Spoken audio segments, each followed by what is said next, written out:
जी, अस्सलाम वालेकुम। उम्मीद है कि आप तमाम दोस्त खैरियत से होंगे। आज भी माशाल्लाह से मार्केट ने जो है वो 110 पॉइंट निकाले हैं। मुल्क के अंदर बढ़ती हुई जो पॉलिटिकल इंस्टेबिलिटी है, वो मार्केट को ले डूबी जा रही है। सूरत-ए-हाल ये है इस वक़्त कि सुप्रीम कोर्ट में समाअत जो है वो तकरीबन मुकम्मल हो चुकी है और कल जो है वो जो भी वो क्या कहते हैं जिन निकलना है सुप्रीम कोर्ट से वो निकल आएगा। लेकिन मसला ये है कि इस वक़्त जो लोगों की जो सोच है, वो यकीनन डिवाइडेड है। पार्टी वाइज़ लोग जो है वो किसी और अंदाज़ से सोच रहे हैं।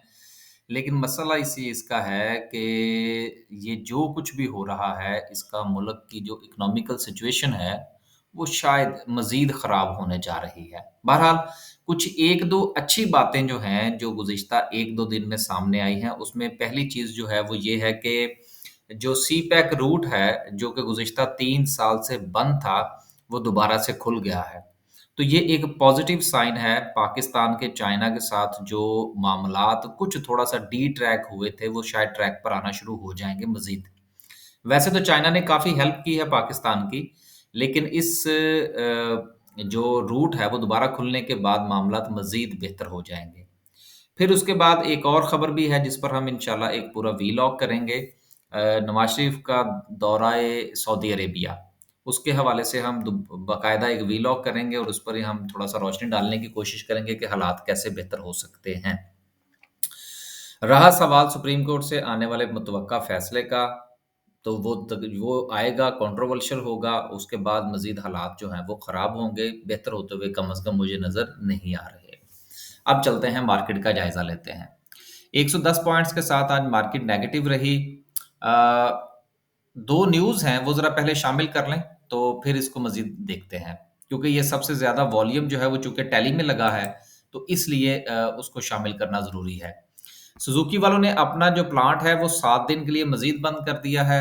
ये 7-7 दिन के लिए जो है ना वो बस नोटिस देते रहते हैं, इनको कंसीडर ना ही करें तो बेहतर है।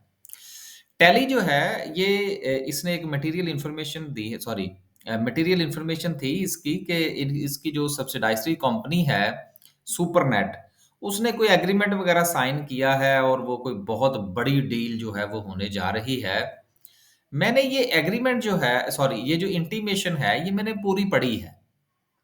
ना सिर्फ़ कि मैंने इसको अंग्रेज़ी में पढ़ा है, बल्कि मैंने इसको उर्दू में ट्रांसलेट करके भी थोड़ा समझने की कोशिश की है कि ये टैली वाले कहना क्या चाह रहे हैं। देखिए, मैंने इसका जो जायज़ा लिया है और फिर जो दावे हैं इनके वो बहुत बड़े हैं। लेकिन पता नहीं क्यों ये पढ़ने के बाद ना मुझे इनकी जो सेंस है इन्फॉर्मेशन की, उस पर मुझे थोड़ा-सा शक हो रहा है। अल्लाह करे कि मैं गलत हूँ। मैं बज़ाते खुद अपने आप को कह रहा हूँ कि हो सकता है कि मेरे पढ़ने और समझने में गलती लगी हो। लेकिन मुझे थोड़ा डाउट है इनकी जो वर्डिंग यूज़ की गई है ना, देखिए जो किसी भी एग्रीमेंट का या किसी भी इंटीमेशन का जो मतन होता है ना, वो बड़ा इम्पोर्टेंट होता है। उसके अंदर जो अल्फ़ाज़ इस्तेमाल किए गए होते हैं, उनका बहुत वज़न होता है। जिस तरह आप यूँ समझ लीजिए कि मिसाल के तौर पर अगर कोई बंदा जो है वो आपको एक ख़त लिखता है और ख़त में लिखता है जी कि आप जो है वो किसी दिन मेरे यहाँ तशरीफ़ लाइए, मैं बहुत ममनून होऊँगा। और साथ और अगर वो ये लिखे जी कि आप जुमे वाले दिन मेरे घर तशरीफ़ लाइए तो मैं बहुत ममनून होऊँगा। अब दोनों सूरतों में है तो दावत, लेकिन जो मतन है, जो वर्डिंग है, वो बहुत इम्पोर्टेंट है कि पहली जो है उसमें वो कह रहा है कि जी आप किसी दिन मेरे घर तशरीफ़ लाइए, मैं बहुत ममनून होऊँगा। कब आइए, कहाँ आइए, कोई पता नहीं है। लेकिन दूसरी जो एग्ज़ाम्पल मैंने दी उसमें वो ये कहता है जी कि आप जुमे वाले दिन तशरीफ़ लाइए। तो दोनों में फ़र्क आ गया थोड़ा स्पेसिफ़िकेशन का। तो बहरहाल मैंने ये पढ़ा है, ठीक है, लेकिन मुझे थोड़ा-सा ना इसके ऊपर कुछ शक सा गुज़रा है। लेकिन मैं फिर भी जो है वो बेनिफिट डाउट दूँगा कि शायद मेरे पढ़ने में कोई गलती आई होगी। बाकी आप माशाल्लाह से मुझसे ज़्यादा पढ़े-लिखे और तजुर्बाकार हैं। आप पढ़िएगा इसको और अगर आपको लगे कि मुझे शक पड़ रहा है किसी चीज़ पर, तो मुझे ज़रा करेक्ट करने की ज़रूर कोशिश कीजिएगा। ममनून होंगे आपके। आगे चलते हैं जी। उर्दू बोलने की मैं बड़ी कोशिश कर रहा हूँ आजकल, क्योंकि साथ-साथ ये भी बात कर ही लेते हैं। उर्दू जो है वो मरती जा रही है हर गुज़रते हुए दिन के साथ। और हम दोनों हाथों से जो है वो इसको मारने पे लगे हुए हैं, इसका गला दबाने के ऊपर लगे हुए हैं। तो हमें कोशिश ये करनी चाहिए कि अगर हम उर्दू बोल रहे हैं, तो ज़्यादा से ज़्यादा उर्दू के अल्फ़ाज़ का इस्तेमाल करें। अंग्रेज़ी के अंट-शंट मारने की ज़रूरत नहीं है। अगर हम अंग्रेज़ी साथ में बोलने का शौक है, तो हमें यकीनन फिर पूरी बात अंग्रेज़ी में करनी चाहिए। हाँ, अगर किसी जगह पर उर्दू के का मुतबादिल जो है वो अंग्रेज़ी का नहीं मिल रहा तो फिर तो मजबूरी है। ख़ैर, अगली जो है वो बात है जी फ़ातिमा फ़र्टिलाइज़र के हवाले से। फ़ातिमा फ़र्टिलाइज़र वाले तो छा गए हैं, लेकिन छा कैसे गए हैं आपको ये भी पता होना चाहिए कि इनको भी उन्होंने उन्होंने किन्होंने गवर्नमेंट ने जो है वो पाइपलाइन के हवाले से जो गैस है, वो सब्सिडाइज़री और जो अच्छे रेट्स हैं, आपको पता होना चाहिए पिछले दिनों एजीएल को जो था उसमें भी अच्छी खासी हमें बढ़ोतरी देखने को मिली थी, उसके पीछे भी यही राज़ कार फ़रमा था। लेकिन चलें एक अच्छी बात ये है माफ़ कीजिएगा कि ₹3.5 का डिविडेंड इन्होंने अनाउंस किया है। गो के इनकी जो ईपीएस है इतनी ज़्यादा सब्सिडीज़ और इतने ज़्यादा वो क्या कहते हैं तरले मिन्नतें और उसके बावजूद भी अपनी जो ईपीएस है वो लोग अप उसको वो लेकर भी नहीं चल सके कि पिछले साल इसकी ईपीएस जो थी वो ₹8.80 थी और अब जो है वो ₹6.73 है। लेकिन एक अच्छी बात इन तमाम मामलात को नज़रअंदाज करते हुए मैं फिर भी शाबाश दूँगा फातिमा फर्टिलाइज़र को कि उन्होंने ₹3.5 का डिविडेंड दिया। आपको याद होना चाहिए कि एफएफसी जो है ₹100 का शेयर है और उन्होंने ₹3 का डिविडेंड दिया था। तो उसकी निस्बत ये ₹3 का ₹3.5 का डिविडेंड दे रहे हैं, तो मेरे नज़दीक तो फिर फ़ातिमा बेहतर हुआ ना भई। हम तो हर उस कंपनी को अच्छा समझते हैं जो प्रॉफ़िट शेयरिंग करती है। हमारा किसी के साथ कोई गुड और कोई बैड वाला ताल्लुक नहीं है। गुड बैड कोई कंपनी नहीं है, जो कंपनी अपने शेयर होल्डर के साथ अच्छा सलूक करेगी, हम उसके बारे में अच्छी राय रखते हैं। हमारा ज़ाती किसी के साथ कोई पसंद या नापसंद का रिश्ता नहीं है। तो बहुत अच्छा रिज़ल्ट है जी। आगे चलते हैं। आगे चलते हैं जी और बात करते हैं रेगुलर मार्केट की। तो टैली के अंदर जो आज बढ़ोतरी देखने में आई है, इसके पीछे वही एग्रीमेंट और सुपरनेट की बातें हैं। वो पढ़िएगा, दिल माने तो ज़रूर आप एंट्री लीजिएगा। मेरे पास तो पुराना पड़ा हुआ है, मेरा ख़्याल है कुछ 8.5 का है शायद। तो मैं तो पहले 50 पैसे लॉस में हूँ। ये मैंने इसलिए बताया कि यार सारे शेयर जो है ना वो हम जितने चाहे गुरु बन जाएँ, गुरु तो ख़ैर मैं अपने आप को वैसे भी नहीं कहता। बस जो कुछ भी कर लें यार, हमारे सारे के सारे जो शॉट्स होते हैं ना वो बाउंड्री के पार नहीं जाते। ऐसा नहीं होता, कुछ कैच आउट भी हो जाते हैं, कुछ क्लीन बोल्ड भी हो जाते हैं। तो इसलिए जिसके साथ भी काम करें खुले दिल के साथ किया करें कि वो बंदा जो है वो भी आखिर एक इंसान है, वो इवैल्यूएशन करके बैठा हुआ है। तो अगर वो क्या कहते हैं किस्मत पुड़ी जो है वो ऐसा नहीं है। अ, मामलात जो है वो कैलकुलेशंस के साथ चलते हैं। आगे चलते हैं जी और बात करते हैं सर्किट ब्रेकर की। वॉल्यूम आज मार्केट में इतना अच्छा नहीं था। मैंने तो आज किया ही कुछ नहीं। जुमे वाले दिन की जो पोज़ीशंस ले रखी हैं या जो रिकमेंडेशंस थी उसी को ही मैंने आगे चलाया। नया कुछ भी मैंने किसी को रिकमेंड नहीं किया।